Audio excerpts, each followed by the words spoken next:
इच्छा, आशा, अपेक्षा, आकांक्षा, यही सब मानव समाज के चालक होते हैं।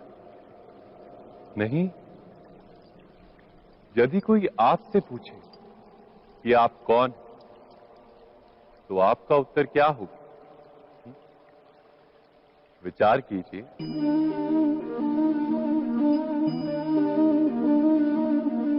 आप तुरंत ही ये जान पाएंगे कि आपकी इच्छाएं ही आपके जीवन की व्याख्या है। कुछ पाने से मिली सफलता, कुछ ना पाने से मिली निष्फलता ही आपका परिचय।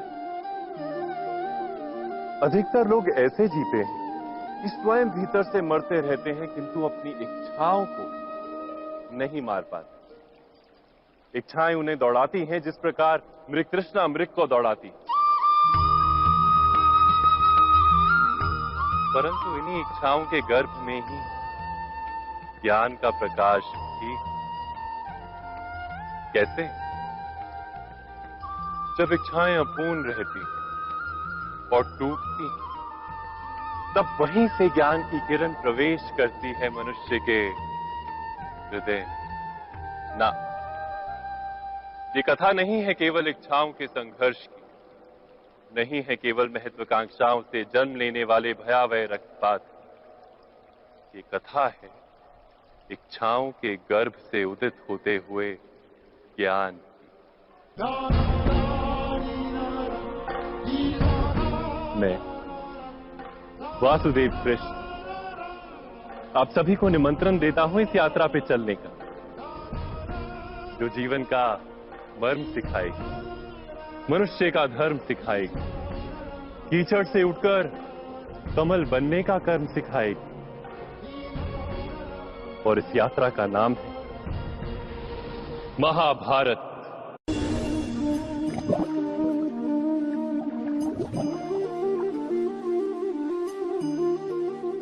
इस संसार में आने वाला प्रत्येक बालक संपूर्णतः संस्कार रहित होता है। उसके अंतर पर ना किसी अच्छे संस्कार के चिन्ह अंकित होते हैं, ना ही बुरे संस्कार के। अर्थात जन्म से बालक में ना कोई गुण होता है और ना ही कोई दोष। तो ये दोष अथवा गुण किस प्रकार प्राप्त होते हैं? क्या हमने कभी विचार किया है? जो बात माता पिता के मुख से निरंतर सुनी जाती है, वही बात उनकी संतानों के हृदय का संस्कार बनती है। जैसे किसी गांव में नदी तट तक एक पगडंडी बन जाती है केवल उस मार्ग पर बार बार चलने के कारण। अर्थात माता पिता के हृदय की इच्छाएं उनकी संतानों के हृदय का दोष अथवा गुण बनकर जन्म लेती हैं। क्या ये सत्य नहीं?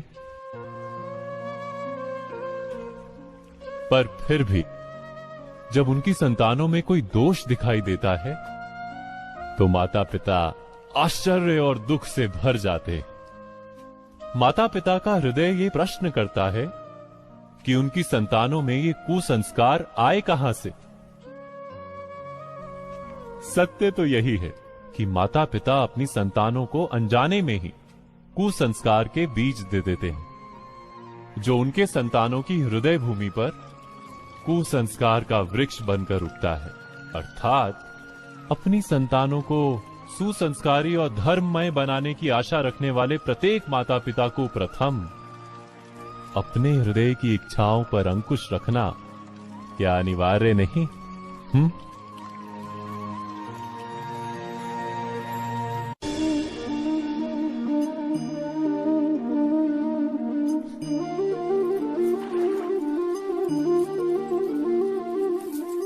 पिता सदा ही अपने संतान के सुख की कामना करते हैं, उनके भविष्य की चिंता करते रहते हैं। इसी कारणवश सदा ही अपने संतानों के भविष्य का मार्ग स्वयं निश्चित करने का प्रयत्न करते रहते हैं। जिस मार्ग पर पिता स्वयं चला है, जिस मार्ग के कंकर पत्थर को स्वयं देखा है, मार्ग की छाया, मार्ग की धूप को स्वयं जाना है, उसी मार्ग पर उसका पुत्र भी चले, यही इच्छा रहती है हर पिता की। निस्संदेह उत्तम भावना है ये। किंतु 3 प्रश्नों के ऊपर विचार करना हम भूल ही जाते हैं। कौन से प्रश्न? प्रथम प्रश्न, क्या समय के साथ प्रत्येक मार्ग बदल नहीं जाते?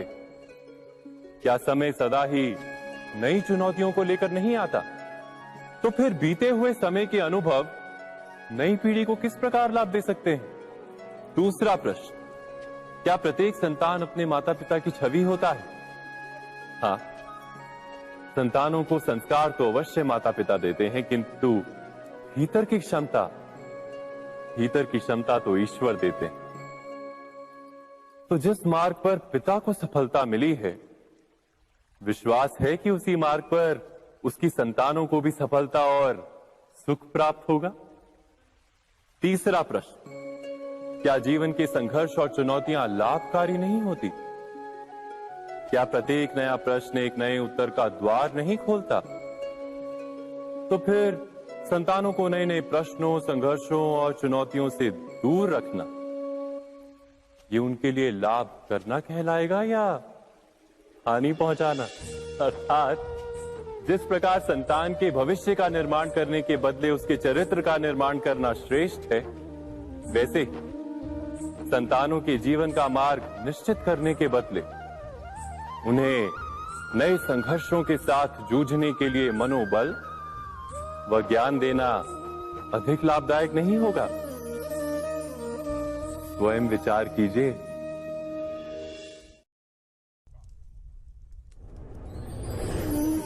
पूर्वजों की इच्छा, आशा, महत्वाकांक्षा, क्रोध, बैर, प्रतिशोध, यही सब आने वाली पीढ़ी की धरोहर बनते हैं। माता पिता अपनी संतानों को देना तो चाहते हैं समस्त विश्व का सुख, पर देते हैं अपनी पीड़ाओं की संपत्ति। देना चाहते हैं अमृत, पर साथ ही साथ विष का घड़ा भी भर देते हैं। आप विचार कीजिए, आपने अपनी संतानों को क्या दिया आज तक? अवश्य प्रेम, ज्ञान, संपत्ति आदि दिए, पर क्या साथ ही साथ उनके मन को मैल से भर देने वाले पूर्व ग्रह नहीं दिए? अच्छे बुरे की पूर्व निर्धारित व्याख्याएं नहीं दी? व्यक्ति का व्यक्ति के साथ, समाजों का समाजों के साथ, राष्ट्र का राष्ट्र के साथ संघर्ष क्या इन्हीं पूर्व ग्रहों से निर्मित नहीं होते? हत्या, मृत्यु, रक्तपात क्या इन्हीं पूर्व ग्रहों से नहीं जन्मते? अर्थात माता पिता अपनी संतानों को जन्म के साथ मृत्यु का दान भी देते हैं। प्रेम के प्रकाश के साथ साथ घृणा का अंधकार भी देते हैं, और अंधकार मन का, हृदय का हो या वास्तविक हो, उससे केवल भय प्राप्त होता है, केवल भय। स्वयं विचार कीजिए।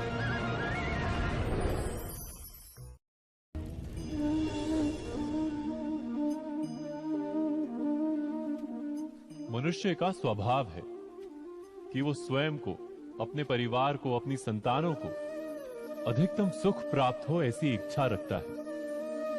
इसी कारण से हम सदा श्रम और कष्ट से अंतर रखते हैं, विश्राम और सुविधाओं को बढ़ाने का प्रयास करते हैं। स्वयं अपने जीवन का विचार कीजिए, क्या ये सत्य नहीं कि हम अपनी संतानों के लिए सदा ही विश्राम और सुविधा का आयोजन करते हैं? पर क्या कभी सोचा है केवल विश्राम से क्या लाभ प्राप्त होता है? केवल सुख और सुविधा जिन्हें प्राप्त हो, उनका जीवन कैसा होता है? शरीर जब श्रम करता है तो अधिक स्वस्थ बनता है। बुद्धि भी जब कठिन चुनौतियों का सामना करती है तो अधिक तेजस्वी बनती है। ये हम सबका अनुभव है, पर हम शायद ये भूल जाते हैं कि मन और आत्मा को जब कठिनाइयां प्राप्त होती हैं, तब वे भी अधिक बलवान होती हैं। अर्थात जब भी हम अपनी संतानों को श्रम और दुख से दूर रखने का प्रयास करते हैं, क्या वास्तव में उनके सुख का मार्ग बंद नहीं कर देते। स्वयं विचार कीजिए।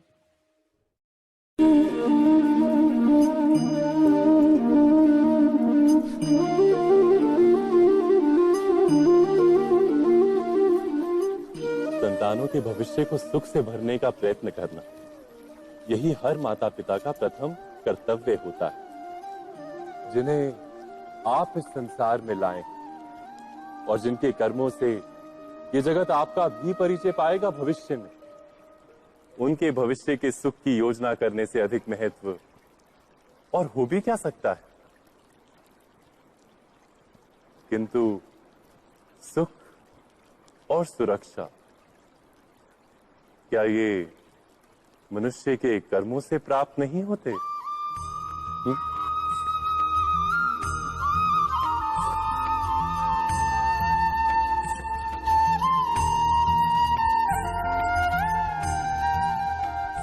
माता पिता के दिए हुए अच्छे या बुरे संस्कार, उनकी दी हुई योग्य अथवा अयोग्य शिक्षा, क्या आज के सारे कर्मों का मूल नहीं?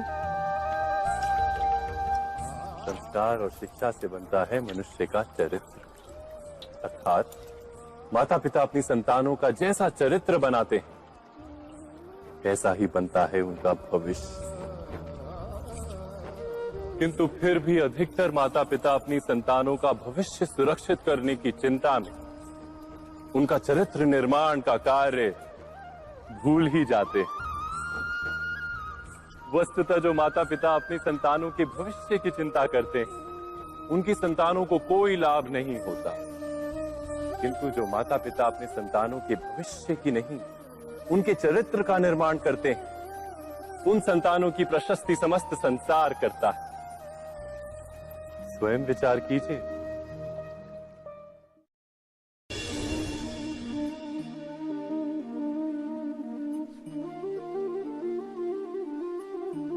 एक ही गुरु के पास शिक्षा प्राप्त करने वाले सारे शिष्य एक समान विद्या प्राप्त नहीं कर पाते। सारे शिष्य गुरु की बातें सुनते हुए अवश्य दिखाई देते हैं, उनकी पूजा करते हुए दिखाई देते हैं, किंतु एक समान विद्या प्राप्त नहीं कर पाते।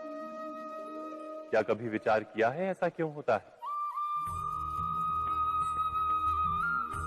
सत्य तो यह है कि विद्या प्राप्त ना कर पाने वाले शिष्य समर्पण का दिखावा तो करते हैं, किंतु समर्पण का वास्तविक अर्थ नहीं समझ पाते। गुरु के चरणों में फूल चढ़ाने से अथवा गुरु का आदेश मानने मात्र से क्या समर्पण सिद्ध होता है? नहीं। समर्पण का वास्तविक अर्थ है जब गुरु के प्रति मन में कोई संदेह ना रहे, गुरु के मुख से आदेश निकले उससे पूर्व शिष्य उस कार्य को पूरा कर दे। गुरु के विचारों के साथ शिष्य के विचार एक हो जाए। शिष्य जब तक अपने गुरु में ब्रह्मा विष्णु महेश इनके रूप ना देख ले, तब तक उसका समर्पण सत्य नहीं।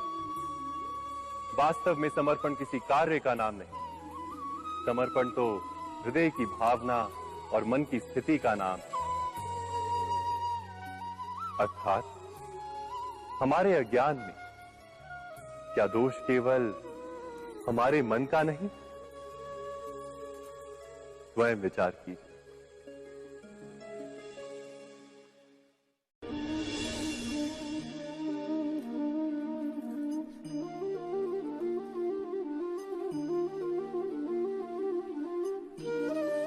ज्ञान प्राप्ति सदा ही समर्पण से होती है, यह हम सब जानते हैं। किंतु समर्पण का वास्तविक महत्व क्या है? क्या हमने कभी विचार किया? मनुष्य का मन सदा ही ज्ञान प्राप्ति में विभिन्न बाधाओं को उत्पन्न करता है। कभी किसी अन्य विद्यार्थी से ईर्ष्या हो जाती है, कभी पढ़ाए हुए पाठों पर संदेह जन्मता है और कभी गुरु द्वारा दिया गया दंड मन को अहंकार से भर देता है। नहीं, क्या ऐसा नहीं होता? न जाने कैसे कैसे विचार मन को भटकाते हैं और मन की इसी अयोग्य स्थिति के कारण हम ज्ञान प्राप्त नहीं कर पाते। मन की योग्य स्थिति केवल समर्पण से निर्मित होती है। समर्पण मनुष्य के अहंकार का नाश करता है, ईर्ष्या, महत्वाकांक्षा आदि भावनाओं को दूर कर हृदय को शांत करता है और मन को एकाग्र करता है। वास्तव में ईश्वर की सृष्टि में ना ज्ञान की मर्यादा है ना ज्ञानियों की। गुरु दत्तात्रेय ने तो गाय और श्वान से भी ज्ञान प्राप्त कर लिया था। अर्थात विषय ब्रह्म ज्ञान का हो या जीवन के ज्ञान का या गुरुकुल में प्राप्त होने वाले ज्ञान का, उसकी प्राप्ति के लिए गुरु से अधिक महत्व है उस गुरु के प्रति हमारा समर्पण। क्या ये सत्य नहीं? स्वयं विचार कीजिए।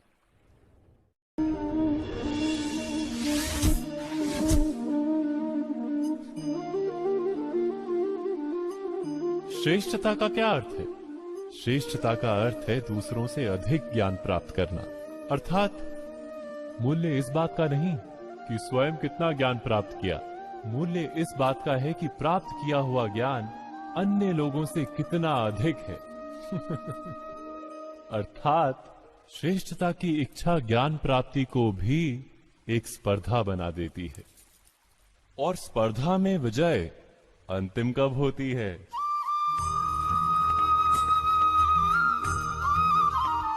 कुछ समय के लिए तो श्रेष्ठ बना जा सकता है, किंतु सदा के लिए कोई श्रेष्ठ नहीं रह पाता। फिर वही असंतोष, पीड़ा और संघर्ष जन्म लेता है। किंतु श्रेष्ठ बनने के बदले यदि उत्तम बनने का प्रयत्न करें तो क्या होगा?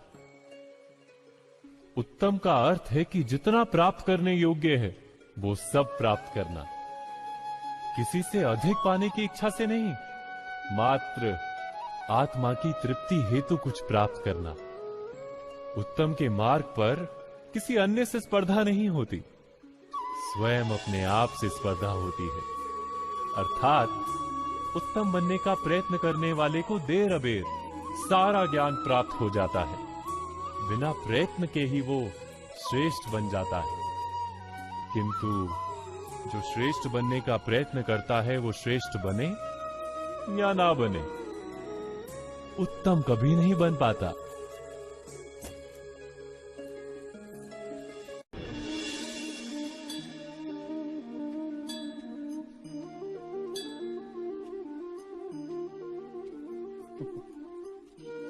जब जब मनुष्य के सामने कोई विकट स्थिति आती है तो मनुष्य ईश्वर से प्रार्थना करता है, ईश्वर के समक्ष याचना करता है कि वो स्थिति से उभरे। किंतु इस प्रार्थना का वास्तविक रूप क्या है? क्या ये हमने कभी विचार किया है? प्रार्थना का अर्थ है अपनी सारी आशंकाएं, सारी चिंताएं, सारे संकल्प विकल्प, अपनी सारी योजनाएं ईश्वर के चरणों पर रख देना। अर्थात अपने कर्म का फल क्या होगा इसकी चिंता ना करके धर्म के अनुरूप कर्म करना, ईश्वर की योजना को अपनी नियति मानना, यही प्रार्थना है ना। किंतु ईश्वर की योजना को समझ पाना क्या संभव है? वो योजना तो हमारे कार्यों के परिणाम के रूप में प्रकट होती है सदा ही, किंतु यदि कोई कर्मों का ही त्याग कर दे, क्या वो प्रार्थना है? वास्तव में कर्म ही जीवन और फल के प्रति मोह ना रखना ही सच्ची प्रार्थना। जो प्रार्थना कर्म में बाधा बन जाए, मनुष्य को कार्य ही ना करने दे, वो प्रार्थना है या पराजय? स्वयं विचार कीजिए।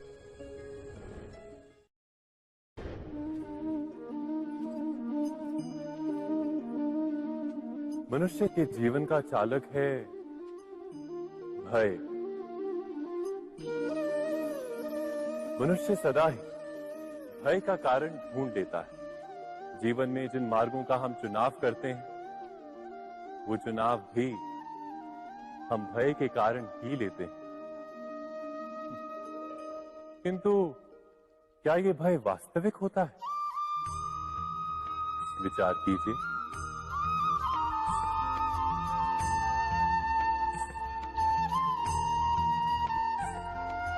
भय का अर्थ है आने वाले समय में विपत्ति की कल्पना।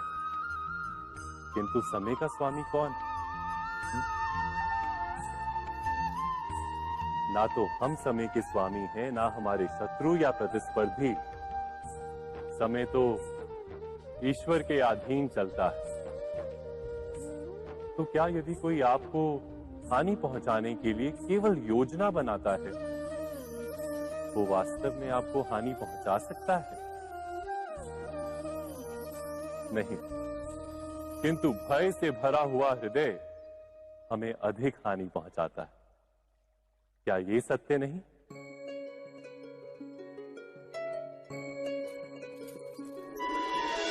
विपत्ति के समय भयभीत हृदय अयोग्य निर्णय करता है और विपत्ति को अधिक पीड़ादायक बनाता है। किंतु विश्वास से भरा हृदय विपत्ति के समय को भी सरलता से पार कर जाता है। अर्थात जिस कारण से मनुष्य हृदय में भय को स्थान देता है, भय ठीक उससे विपरीत कार्य करता है। क्या ये सत्य नहीं? स्वयं विचार कीजिए।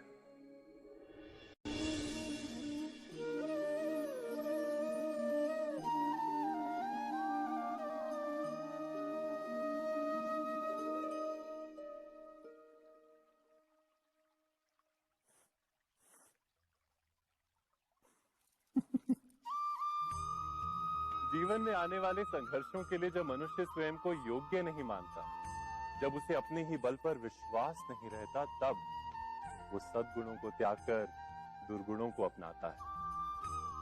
वस्तुतः मनुष्य के जीवन में दुर्जनता जन्म ही तब लेती है जब उसके अंतर में आत्मविश्वास नहीं होता। आत्मविश्वास ही अच्छाई को धारण करता है। ये आत्मविश्वास है क्या?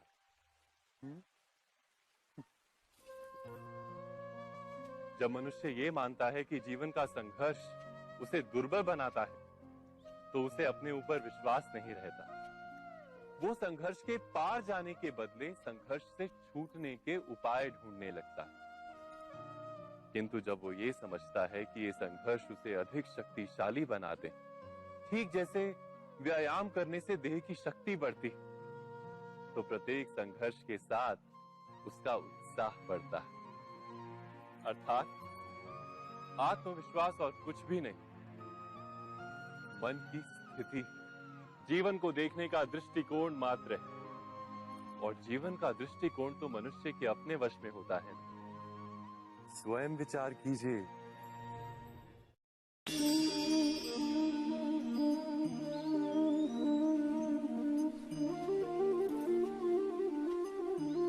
जब अपने किसी अच्छे कार्य के उत्तर में दुख प्राप्त होता है अथवा किसी को उसके दुष्ट कार्य में सुख मिलता है, तो मन अवश्य ये विचार करता है कि अच्छा कार्य करने का, धर्म के मार्ग पर चलने का तात्पर्य क्या है। पर दुष्ट आत्मा को क्या प्राप्त होता है ये भी देखिए। दुष्टता करने वाला हृदय सदा चंचल रहता, अकुलाता रहता है। मन में सदा नए नए संघर्ष उत्पन्न होते।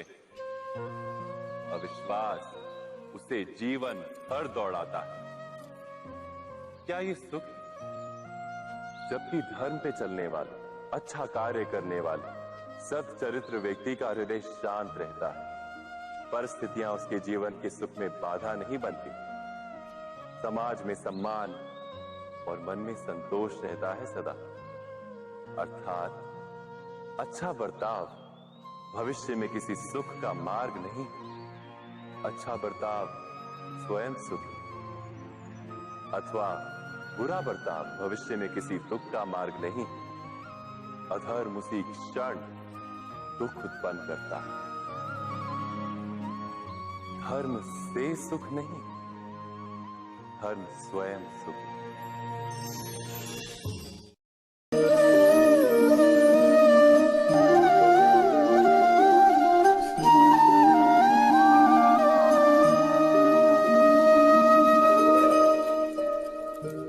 जब किसी व्यक्ति को किसी घटना में अन्याय का अनुभव होता है तो वो घटना उसके अंतर को झकझोर देती है। समस्त जगत उसे अपना शत्रु प्रतीत होता है। अन्याय लगने वाली घटना जितनी बड़ी होती है, मनुष्य का हृदय भी उतना ही अधिक विरोध करता है। उस घटना के उत्तर में वो न्याय मांगता है और ये योग्य भी है। वास्तव में समाज में किसी भी प्रकार का अन्याय व्यक्ति की आस्था और विश्वास का नाश है। किंतु ये न्याय क्या है? न्याय का अर्थ क्या है? अन्याय करने वाले को अपने कार्य पर पश्चाताप हो और अन्याय भुगतने वाले के मन में फिर से विश्वास जगे समाज के प्रति। इतना ही अर्थ है ना न्याय का। किंतु जिसके हृदय में धर्म नहीं होता वो न्याय को छोड़कर बैर और प्रतिशोध को अपनाता है। हिंसा के बदले प्रतिहिंसा की भावना लेकर चलता है। स्वयं भोगी हुई पीड़ा से कहीं अधिक पीड़ा देने का प्रयत्न करता है और इस मार्ग पर चलते अन्याय को भुगतने वाला स्वयं अन्याय करने लगता है। शीघ्र ही वो अपराधी बन जाता है। अर्थात न्याय और प्रतिशोध के बीच बहुत कम अंतर होता है और इसी अंतर का नाम है धर्म। क्या ये सत्य नहीं? स्वयं विचार कीजिए। व्यक्ति को जब उसके अपराध का दंड मिलता है तब कभी कभी उस न्याय को देखकर मन कचोटता है। प्रश्न उठता है हृदय में कि जब वो अपराध हुआ था तब व्यक्ति भिन्न था। उसके पश्चात उसने इतने पश्चाताप किए, स्वयं में इतना परिवर्तन किया, फिर उसे दंड क्यों मिले? पर जहां आघात होता है वहां प्रत्याघात भी होता है। जैसा कर्म वैसा फल। यदि किसी को प्रेम दोगे तो सुख प्राप्त होगा, यदि किसी की हत्या करोगे तो मृत्यु दंड मिलेगा। जैसा कार्य वैसा ही न्याय। तो फिर प्रायश्चित और पश्चाताप का कोई मूल्य नहीं है? अवश्य है मूल्य। प्रायश्चित और पश्चाताप मनुष्य की आत्मा को बलवान करता है। आने वाले दंड को स्वीकार करने के लिए मनुष्य को तैयार करता है। अर्थात बिना प्रायश्चित के दंड स्वीकार करने का कोई मूल्य है? स्वयं विचार कीजिए। मनुष्य के हृदय में भय का साम्राज्य रहता है सदा। कभी संपत्ति के नाश का भय, कभी अपमान का भय, कभी अपनों से छूट जाने का भय। इसीलिए भय का होना सबको स्वाभाविक ही लगता है। क्या कभी विचार किया है, जो स्थिति अथवा वस्तु भय को जन्म देती है, क्या वहीं से वास्तव में दुख आता है? नहीं, ऐसा तो कोई नियम नहीं। और सबका अनुभव तो यह बताता है कि भय धारण करने से भविष्य के दुख का निवारण नहीं होता। भय केवल आने वाले दुख की कल्पना मात्र ही है। वास्तविकता से इसका कोई संबंध नहीं है। तो क्या ये जानते हुए भी कि भय कुछ और नहीं, केवल कल्पना मात्र ही है, इससे मुक्त होकर निर्भय बन पाना क्या बहुत कठिन है? अवश्य विचार कीजिएगा।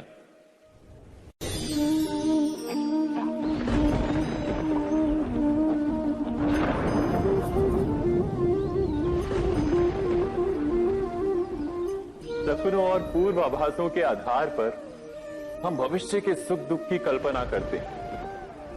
भविष्य के दुख का कारण दूर करने के लिए हम आज योजना बनाते हैं।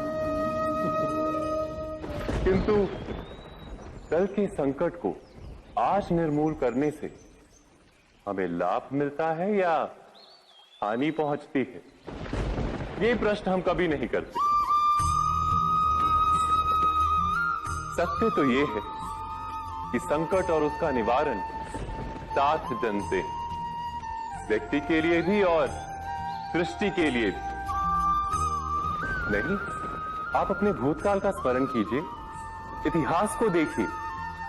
आप तुरंत ही ये जान पाएंगे कि जब जब संकट आता है तब तब उसका निवारण करने वाली शक्ति भी जन्म लेती है। यही तो जगत का चलन है। वस्तुतः संकट ही शक्ति के जन्म का कारण है।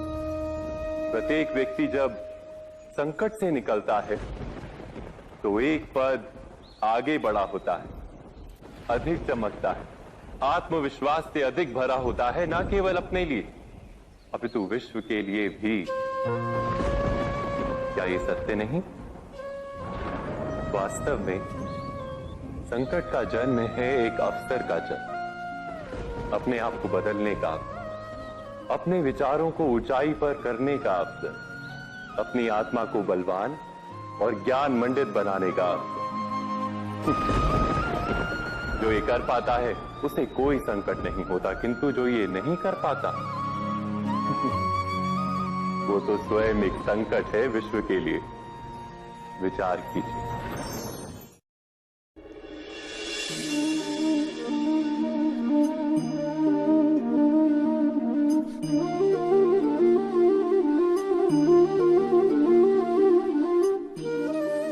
जीवन का हर क्षण निर्णय का क्षण होता है। प्रत्येक पद पर दूसरे पद के विषय में कोई निर्णय करना ही पड़ता है, और निर्णय अपना प्रभाव छोड़ जाता है। आज किए गए निर्णय भविष्य में सुख अथवा दुख निर्मित करते हैं, ना केवल अपने लिए, अपने परिवार के लिए भी, आने वाली पीढ़ियों के लिए भी। जब कोई दुविधा सामने आती है तो मन व्याकुल हो जाता है, अनिश्चय से भर जाता है। निर्णय का वो क्षण युद्ध बन जाता है और मन बन जाता है युद्ध भूमि। अधिकतर निर्णय हम दुविधा का उपाय करने के लिए नहीं, केवल मन को शांत करने के लिए लेते हैं। पर क्या कोई दौड़ते हुए भोजन कर सकता है? नहीं। तो क्या युद्ध से जूझता हुआ मन कोई योग्य निर्णय ले पाएगा? वास्तव में शांत मन से जब कोई निर्णय करता है तो अपने लिए सुखद भविष्य बनाता है, किंतु अपने मन को शांत करने के लिए जब कोई निर्णय करता है तो वो व्यक्ति भविष्य में अपने लिए कांटों भरा वृक्ष लगाता है। स्वयं विचार कीजिएगा।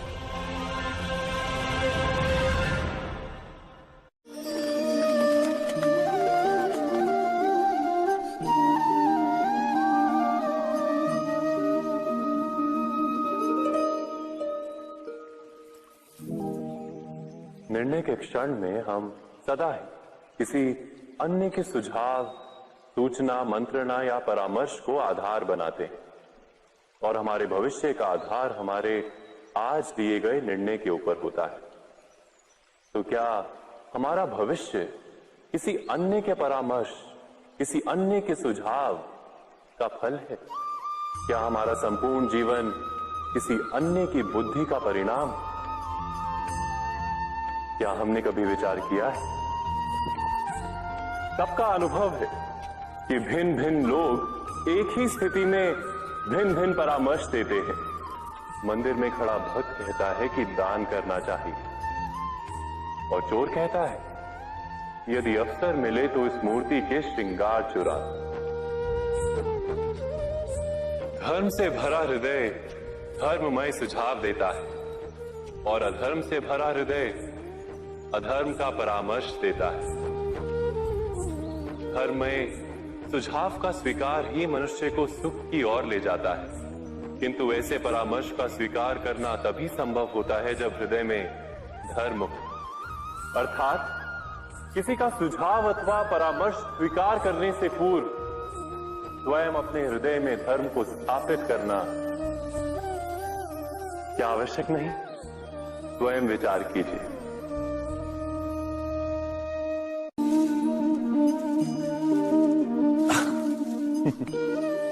मनुष्य के सारे संबंधों का आधार है अपेक्षा। पति कैसा हो? जो मेरा जीवन सुख और सुविधा से भर दे। पत्नी कैसी हो? जो सदैव मेरे प्रति समर्पित रहे। संतान कैसी हो? जो मेरी सेवा करे, मेरा आदेश माने।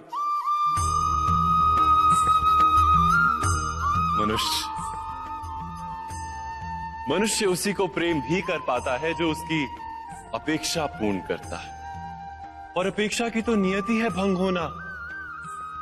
कैसे? क्योंकि अपेक्षा मनुष्य के मस्तिष्क में जन्म लेती है। कोई अन्य व्यक्ति उसकी अपेक्षाओं के बारे में जान ही नहीं पाता। पूर्ण करने की प्रामाणिक इच्छा हो तब भी कोई मनुष्य किसी की अपेक्षाओं को पूर्ण नहीं कर पाता। और वहां से जन्म लेता है संघर्ष। सारे संबंध संघर्ष में परिवर्तित हो जाते। पर मनुष्य अपेक्षा को संबंध का आधार ना बनाए और स्वीकार करे केवल संबंध का आधार, तो क्या ये जीवन स्वयमेव सुख और शांति से नहीं भर जाएगा? स्वयं विचार कीजिएगा।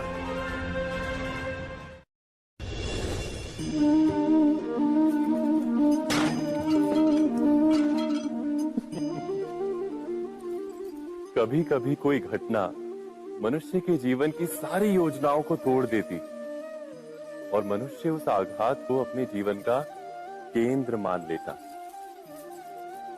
पर क्या भविष्य मनुष्य की योजनाओं के आधार पर निर्मित होते हैं? नहीं। जिस प्रकार किसी ऊंचे पर्वत पर सर्वप्रथम चढ़ने वाला उस पर्वत की तलाई में बैठकर जो योजना बनाता है, क्या वही योजना उसे उस पर्वत की चोटी तक पहुंचाती है? नहीं। वास्तव में वो जैसे जैसे ऊपर चढ़ता है वैसे वैसे उसे नई नई चुनौतियां, नई नई विडंबनाएं, नए नए अवरोध मिलते हैं। प्रत्येक पद पर वो अपने अगले पद का निर्णय करता है। प्रत्येक पद पर उसे अपनी योजनाओं को बदलना पड़ता है। कहीं पुरानी योजना उसे खाई में ना ढकेल दे। वो पर्वत को अपने योग्य नहीं बना पाता, केवल स्वयं को पर्वत के योग्य बना सकता है। क्या जीवन के साथ भी ऐसा ही नहीं? जब मनुष्य जीवन में किसी एक चुनौती को, एक अवरोध को अपने जीवन का केंद्र मान लेता है, अपने जीवन की गति को ही रोक देता है, तो वो अपने जीवन में सफल नहीं बन पाता और ना ही सुख और शांति प्राप्त कर पाता।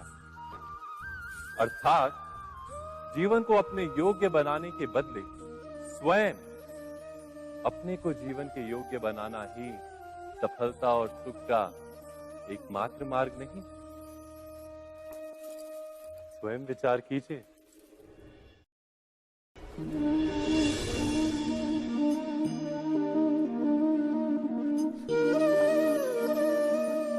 सत्ता की लालसा सबके हृदय को घेरे रहती है। प्रत्येक व्यक्ति अपना एक राष्ट्र निर्मित करने का प्रयत्न अवश्य करता है। फिर वो राष्ट्र गुरु राष्ट्र की भांति बहुत बड़ा हो या फिर अपने परिवार तक सीमित हो, वो सत्ता प्राप्त करने का प्रयास अवश्य करता है। किंतु सत्ता का वास्तविक रूप क्या है? क्या हमने कभी विचार किया है? एक मनुष्य जितने अधिक लोगों के जीवन को प्रभावित कर सके, जितने अधिक लोगों के जीवन की स्वतंत्रता पर अंकुश रख सके, उतनी ही अधिक सत्ता का अनुभव करता है वो। सत्ता का वास्तविक रूप ही है अन्य के जीवन पर स्वयं का प्रभाव। किंतु क्या वास्तविक प्रभाव प्रेम, दया, करुणा और धर्म से निर्मित नहीं होता? जब भी मनुष्य कठोरता और अधर्म से सत्ता प्राप्त करने का प्रयत्न करता है, तब वो दूसरों के हृदय में विरोध अथवा विद्रोह को जन्म देता है। और परिणाम कुछ इस प्रकार। हाँ, कुछ समय के लिए वो स्वयं को प्रभावी और शक्तिशाली अवश्य पाता है, किंतु वो वास्तविक सत्ता नहीं। यही कारण है कि भृगु और वशिष्ठ जैसे ऋषियों की आज भी पूजा की जाती है, रावण और हिरण्यकश्यप की नहीं। इस पर तो आप विचार अवश्य करें। सत्य कहा ना।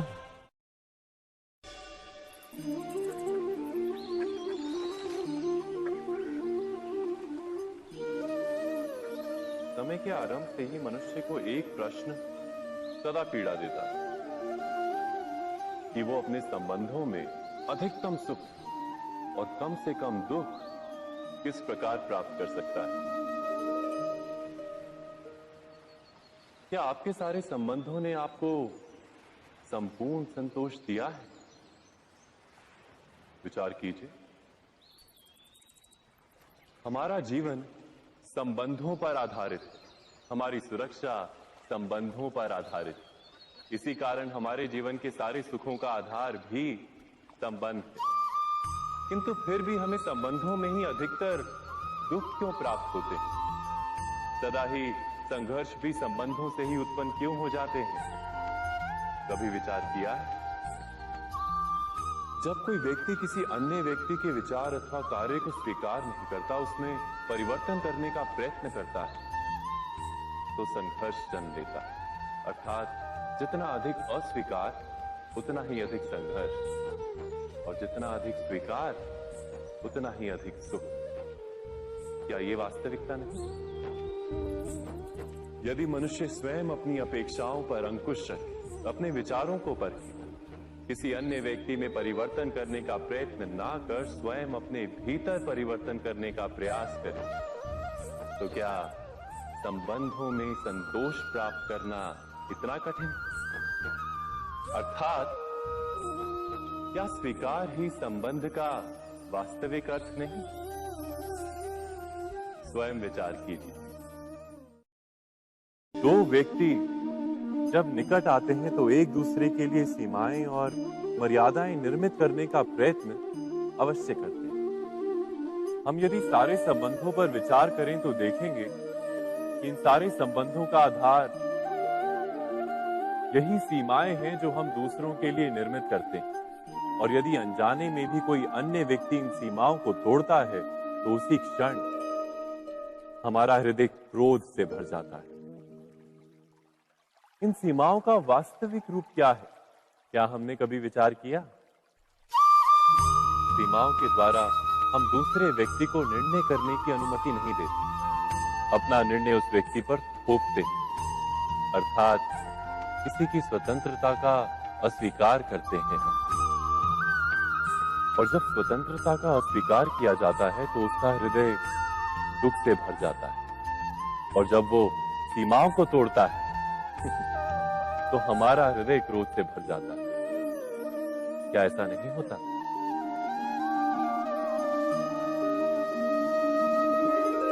पर यदि एक दूसरे की स्वतंत्रता का सम्मान किया जाए तो किसी मर्यादाओं या सीमाओं की आवश्यकता ही नहीं होती।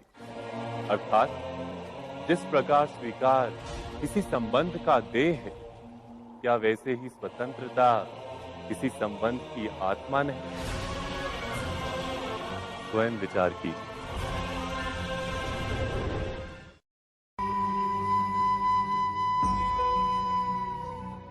प्रत्येक मनुष्य के जीवन में ऐसा क्षण अवश्य आता है जब सारे स्वप्न, सारी आशाएं, सारे दृश्य ध्वस्त हो जाते हैं। जीवन के सारे आयोजन ही बिखर जाते हैं। एक और धर्म होता है और दूसरी ओर सुख।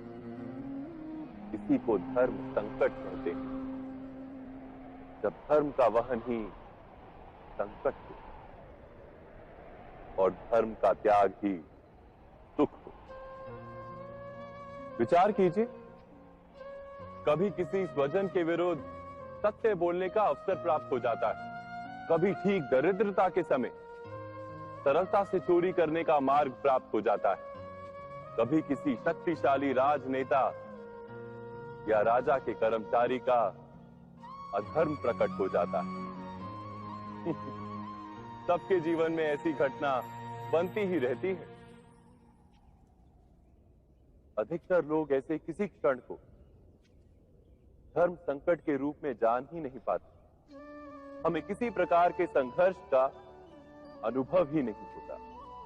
सहजता से सुख की ओर खींचे चले जाते हैं, जैसे मक्खी गुड़ की ओर खींची चली जाती। वास्तव में धर्म संकट का क्षण ईश्वर के निकट जाने का क्षण होता है। यदि हम संघर्षों से भयभीत ना हो, सुख की ओर आकर्षित ना हो, अपने धर्म पर दृढ़ रहे, तो ईश्वर का साक्षात्कार दूर नहीं।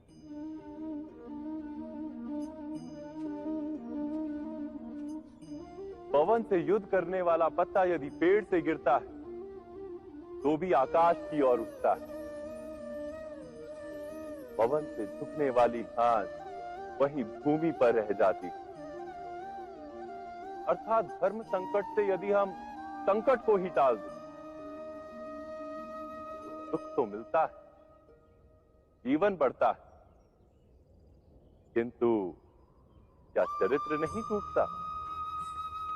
क्या आत्मा दरिद्र नहीं हो जाती? क्या ईश्वर से अंतर नहीं हो जाता? स्वयं विचार कीजिए। जब भी किसी की आशा और इच्छा भंग होती है तो उसका हृदय क्रोध से भर जाता है।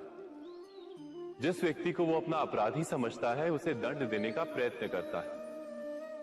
पर क्या हमारी इच्छा या आशा का भंग होना क्या सदा ही किसी का अपराध होता है? इच्छाओं के अपूर्ण रहने के तो कई कारण हो सकते हैं। कुछ तो संजोग के कारण अधूरी रह जाती हैं और कुछ नियति के कारण। और कभी कभी इच्छाओं का स्वरूप ही ऐसा होता है कि वो पूर्ण नहीं हो पाती। बिना परिस्थिति पर विचार किए किसी को अपराधी मान लेना न्याय नहीं, प्रतिशोध है। न्याय का आधार तो दया है, करुणा है, और प्रतिशोध का आधार क्रोध, अहंकार। अर्थात हृदय में करुणा धारण किए बिना किसी के अपराध के विषय में विचार करना, किसी को दंड देना, क्या अपने आप में ही अन्याय नहीं? स्वयं विचार कीजिए।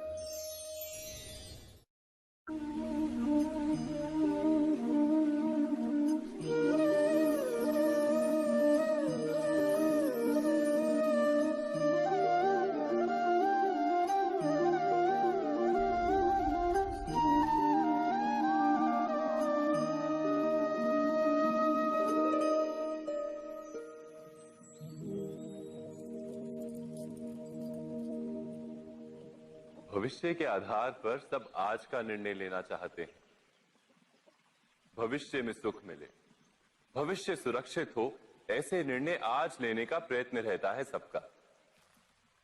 आप अपने जीवन को देखिए, क्या आपके अधिकतर निर्णय के पीछे भविष्य का विचार नहीं होता?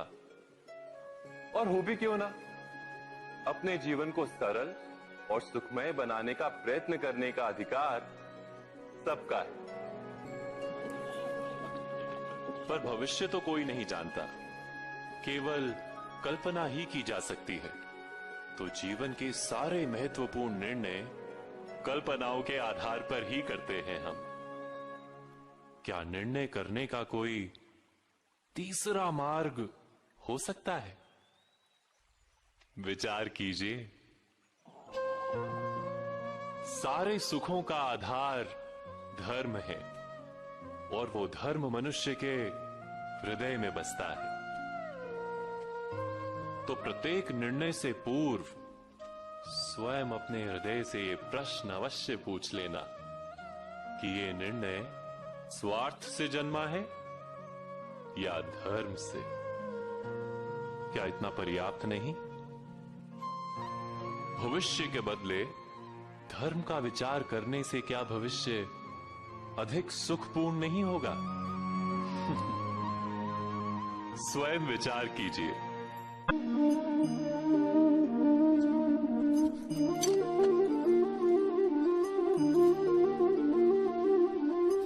भविष्य का दूसरा नाम है संघर्ष। हृदय में आज इच्छा होती है और यदि पूर्ण नहीं हो पाती तो हृदय भविष्य की योजना बनाता है। भविष्य में इच्छा पूर्ण होगी ऐसी कल्पना करता रहता है, किंतु जीवन ना तो भविष्य में है ना अतीत में। जीवन तो इस क्षण का नाम है, अर्थात इस क्षण का अनुभव ही जीवन का अनुभव है। पर हम ये जानते हुए भी इतना सा सत्य समझ नहीं पाते। या तो हम बीते हुए समय के स्मरणों को घेर कर बैठे रहते हैं, या फिर आने वाले समय के लिए हम योजनाएं बनाते रहते हैं और जीवन जीवन बीत जाता है।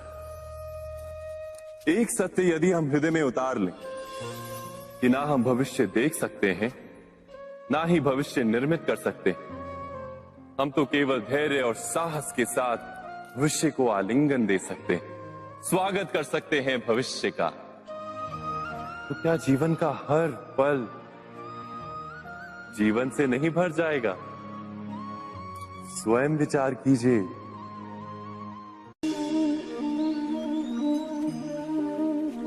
सबके जीवन में ऐसा प्रसंग अवश्य आता है कि सत्य कहने का निश्चय होता है हृदय में, किंतु मुख से सत्य निकल नहीं पाता। कोई भय मन को घेर लेता है। किसी घटना अथवा प्रसंग के बारे में बात करना, या फिर स्वयं से कोई भूल हो जाए उसके बारे में कुछ बोलना, क्या ये सत्य है? नहीं, ये तो केवल तथ्य है। अर्थात जैसा हुआ था वैसा केवल बोल देना सामान्य सी बात। किंतु कभी कभी उस तथ्य को बोलते हुए भी भय लगता है। कदाचित किसी दूसरे की भावनाओं का विचार आता है मन, दूसरे को दुख होगा ये भय भी शब्दों को रोकता है। तो ये सत्य क्या है? क्या हमने कभी विचार किया है? जब भय रहते हुए भी कोई तथ्य बोलता है तो वो सत्य कहलाता है। वास्तव में सत्य कुछ और नहीं, केवल निर्भयता का दूसरा नाम है।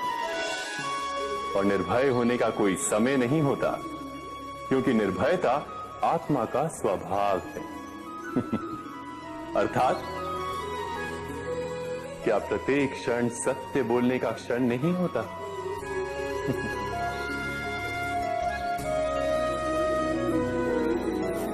स्वयं विचार कीजिए।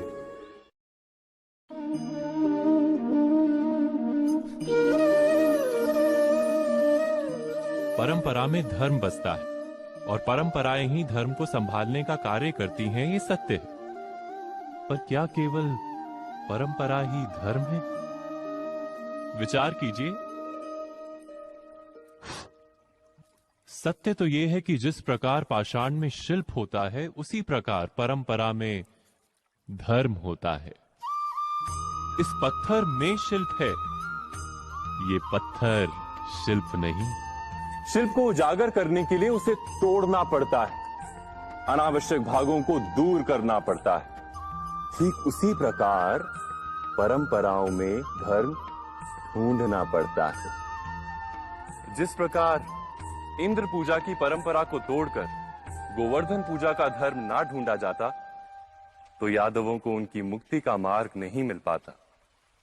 अर्थात परंपरा को पूर्णता छोड़ देने वाला धर्म से वंचित रह जाता है, और परंपरा का अंध अनुकरण करने वाला भी धर्म को प्राप्त नहीं कर पाता।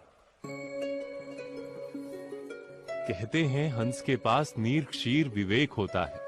दूध में मिले पानी को छोड़कर केवल दूध ही ग्रहण करता है। तो क्या सच्चा धर्म प्राप्त करने के लिए हृदय में ज्ञान से जन्मा विवेक आवश्यक है? और ऐसे विवेक के बिना जिसे धर्म मान भी लिया जाए, जो वास्तव में धर्म ना भी हो, ऐसा भी तो हो सकता है।